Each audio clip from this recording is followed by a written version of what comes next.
मेरा नाम रचना है।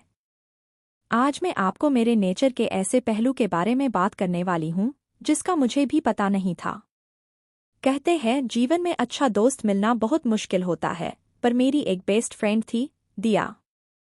ऐसे वैसी दोस्ती नहीं थी, बहनों से भी ज्यादा प्यार था हम दोनों में।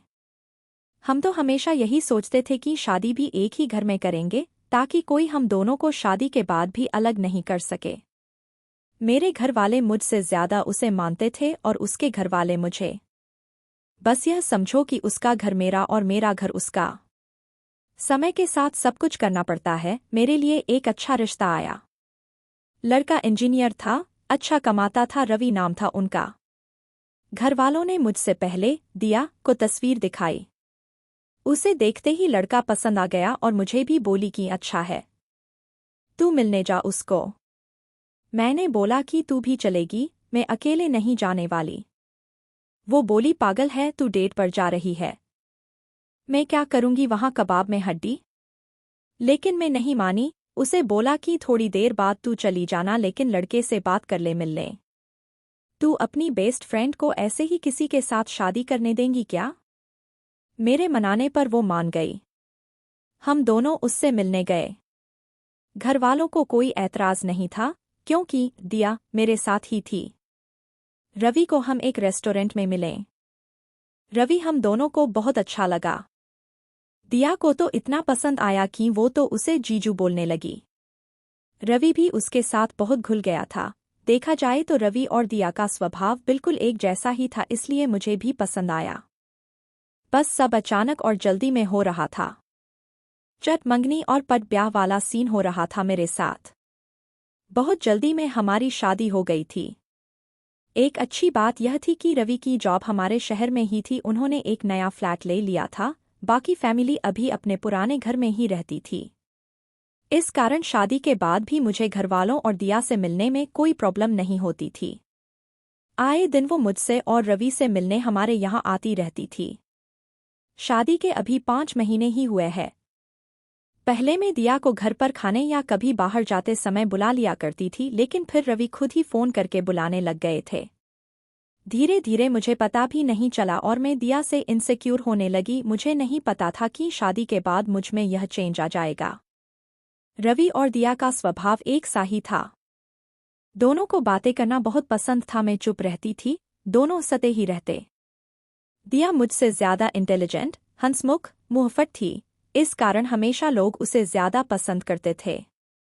शुरुआत में मुझे लगा कि अच्छा है, लेकिन बाद में मुझे यह सब अच्छा नहीं लग रहा था। मेरे पति का बार बार हर बात में दिया दिया करना मुझे चुभने लगा। उसका भी बात बात में उनका हाथ पकड़ना और हंसते रहना मुझे खाने लगा। मैंने अपनी तरफ से अब दिया को बुलाना और उसने मिलना कम कर दिया। मैं कोशिश करती कुछ बहाने से कि वो अब घर भी ना आए। एक शाम अचानक ही वो और मेरे पति साथ में घर आए और बाहर डिनर का बोलने लगे। मैंने कहा कि मेरी तबीयत ठीक नहीं है। दिया बोली इसका हमेशा ऐसा ही रहता है, बोरिंग घर में रहती है, इसके लिए कुछ पैक करा लेंगे, चलो जीजू हम दोनों चलते हैं। उन्होंने मेरी तबीयत भी नहीं पूछी और दिया के साथ बाहर डिनर पर चले गए। उस दिन मेरे कलेजे पर जैसे सांप लौट गए थे। मेरे साथ यह क्या हो रहा था मुझे नहीं पता था, बस मैं इतना जानती थी कि मुझे यह सब अच्छा नहीं लग रहा था। रात जब वो घर आए तो मेरा पारा चढ़ा था। वो तो आए ही, उनके साथ दिया भी आ गई। दोनों अंदर आए और मेरा खाना टेबल पर रखते हैं। दिया कहती है कि अब मैं जाती हूँ। उसके यह बोलते ही मेरे मुंह से इतने दिनों का दबाया गया गुस्सा फूटा और मैंने कहा कि क्यों जा रही है, यही सो जाना हम दोनों के बीच में। दोनों की हंसी रुक गई। दिया को पता चल गया था कि मैंने मजाक में नहीं बोला है। कुछ पल उसने मेरी तरफ देखा, फिर दरवाज़ा खोलकर चली गई। रवि मुझे कहते हैं यह क्या तरीका है बात करने का? मैंने कहा आप ज्यादा चिंता मत करो, वो मेरी दोस्त है, आपको इतना बुरा क्यों लग रहा है? आप हम दोनों को एक साथ ही मिले था ना, आपको वो ज्यादा पसंद थी तो उसी से शादी करना था, मुझसे क्यों की? रवि ने कहा आखिर तुम भी उसी सोच वाली निकली, तुम दोनों ने ही कहा था कि तुम्हें शादी के बाद भी अलग नहीं होना। अरे पक्की दोस्ती थी, तुम उसे साथ लाई थी, उसने कहा तब तुमने मुझसे शादी की। मैं चाहता था कि तुम खुश रहो। और अगर तुम्हें कुछ प्रॉब्लम थी तो मुझसे बात करती, अचानक ऐसे कुछ भी बोल रही हो। रवि यह बोलकर कमरे में चले गए। उस समय मैंने जो किया मुझे सही लगा, पर जो मैं महसूस कर रही थी वो मैंने बोल दिया। अगले दिन सुबह रवि ने मुझसे बात नहीं की, ना ही दिया का फोन आया और ना ही वो घर आई। 1-2 दिन इनका मूड खराब रहा, लेकिन फिर वो सही हो गए। शायद दिया ने ही उन्हें ऐसा करने का बोला हो, लेकिन अब घर में उनके मुंह से दिया का नाम नहीं आया। करीब 2 महीने हो गए थे दिया को आए या बात करें। यह मेरे साथ नॉर्मल थे, उस बात की चर्चा भी उस दिन के बाद नहीं हुई।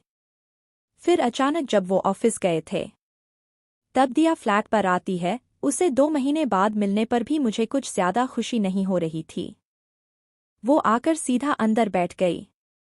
मैं अभी भी उससे बात नहीं कर रही थी। वो बोली, मैं शादी के पहले वाली रचना को अच्छे से जानती हूँ और वो अपनी बात तकलीफ मन में ही छुपा कर रखती थी। मैंने शायद अनजाने में तेरा दिल दुखाया है, लेकिन शायद तू सही है। शादी प्यार के बाद कैसा महसूस होता है मुझसे ज्यादा तू जानती है। दोस्त की अपनी जगह होती है और प्यार की अपनी। मुझे इस तरह तेरी जिंदगी में नहीं घुसना चाहिए था। यह सारी बातें मैं शायद मेरे पति के लिए भी महसूस करूं। पहले मुझे तुझ पर गुस्सा आया, लेकिन अब मुझे लगता है गलती मेरी भी है। मैंने तेरी चीज को अपना ही समझा, मेरा हाउस समझा, तेरी फैमिली को अपना माना, पर शायद तेरी इस लाइफ से मुझे दूर रहना था। खैर अब तो दूर हो ही जाऊंगी, मैं भी शादी कर रही हूँ। जैसे तूने रवि को पहले मुझसे मिलाया, वैसे मैंने रवि को उससे मिलाया। तुझसे गुस्सा थी इसलिए तुझे बताया नहीं, पर मुझे लगा कि तुझे शादी में ना बुलाया तो एक और बड़ी गलती होगी, क्योंकि अब इस शहर में कम ही आना होगा। उसकी बात खत्म होते ही मेरी आंखों में आंसू आ गए। वो सब कुछ जो मैं फील कर रही थी पता नहीं कुछ ही सेकंड में कहाँ गायब हो गया। गले लगाए बिना उसे मैं नहीं रह पाई। उसको रोते हुए मैंने सॉरी कहा। वो बोली, सॉरी मत बोल, मैं शादी कर रही हूँ, फिर बताऊंगी कि कोई मेरे वाले के साथ अगर ऐसा करेगा तो कैसा लगेगा। आखिर उसकी शादी का दिन भी आ गया। जितना वो मेरी शादी में नाची थी उससे ज्यादा मैंने उसकी शादी में धमाल मचाया। अब भी हम अच्छे दोस्त हैं और हमारे पति भी बार बार, लेकिन अभी भी वो मुझे मजाक में ताना मारती है। कहती है नहीं, मैं दोनों के बीच में नहीं सोऊंगी, चिंता मत कर। पर मैंने एक बात सीखी कि अगर दोस्त से कुछ प्रॉब्लम है तो उससे बात करो, वो अगर आपका सच्चा दोस्त होगा तो समझेगा।